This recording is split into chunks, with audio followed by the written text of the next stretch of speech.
Hello class, good morning. How are you all? Did you solve assignment number 1? Okay, very good. Now today you just get the tips to solve assignment number 2, which is from chapter number 1 again. So today we begin the assignment with the understanding of MCQs first. The first MCQ is that a student carries out an experiment to find how fast 3 centimeter piece of magnesium ribbon, magnesium is a metal, which dissolves in 10 centimeter cube samples of sulfuric acid at different temperatures. The question part is, which part of the apparatus does the student not need? So you have to see that what are you going to perform in this experiment. You have to conduct the experiment at different temperatures, means you will be needing some thermometer. If you are asked to take or measure 10 centimeter cube samples, means you must be using some apparatus, some measuring cylinder for the exact volume. And you see 3 centimeter piece of magnesium is reacted with the sulfuric acid, and you have to see how fast, means you will be needing some gadget to record the time. So what do you think? Which apparatus is not the part of your experiment? Balance or measuring cylinder, stop clock or thermometer? So the decision is yours. For second MCQ, a student takes 2 gram sample of calcium carbonate, which is a solid, and adds 20 centimeter cube of samples of dilute hydrochloric acid, means it's a liquid. It's a liquid which is measured by means of its volume.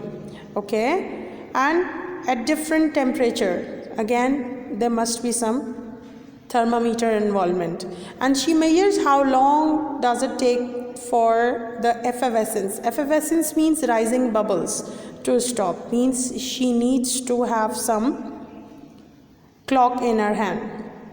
Now you have to see that there is any use of balance or the clock or the measuring cylinder or the thermometer or the filter funnel. So again the choice is yours because this is your worksheet.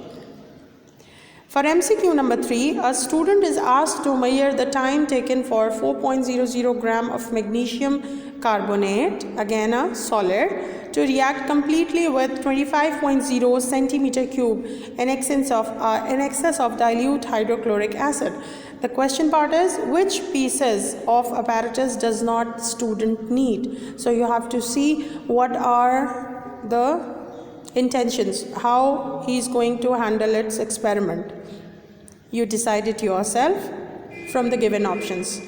For MCQ number 4, a student mixes 25 centimeter cube sample of dilute hydrochloric acid with different volumes of aqueous sodium hydroxide. Okay, each time the student measures the change in temperature to test if the reaction is exothermic.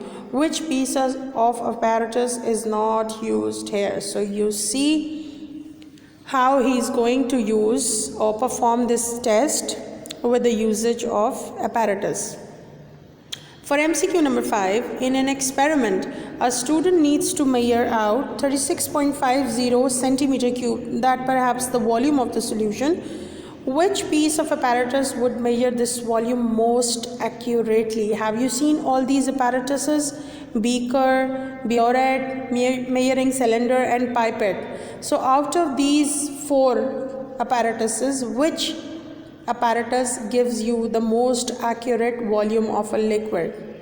You study it. Now when we see the theory section, again from page number 10 of your textbook, you can see there is a graph to show the effect of temperatures with time and what is the effect of changes of temperature on the physical state of naphthalene. So you have to make your heating curve yourself, because in the textbook you are given the cooling curve. Now the next part is, how does the temperature of the solid change when it melts? Does it decrease? Does it rise? Or does it remains the same? Why changes of states are called as reversible? We can rewind the video song or the audio clip in our mobile phones, in our music instruments. So can we rewind the changes in solid, liquid and gaseous state of matter? And if we can reoccur them, means we can bring these changes many times.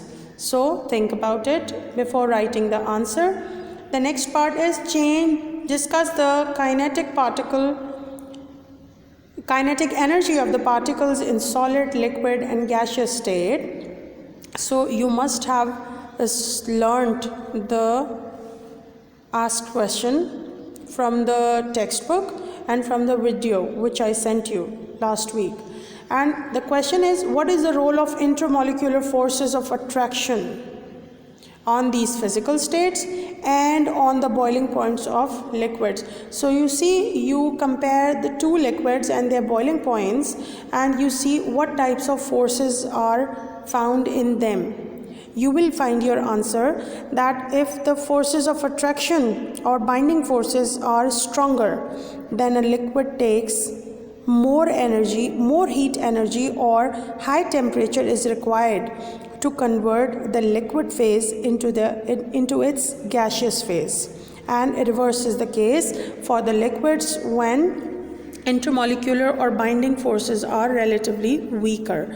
So you just watch this video and read the topic from the book and then use your pen to ink out the answers, the possible answers for today's worksheet. And believe me, I am just helping you to get full marks out of this 50% weightage of your final exams, just to help you that if you understand the questions, it will be very easy to write their answers. And do it regularly means do it daily.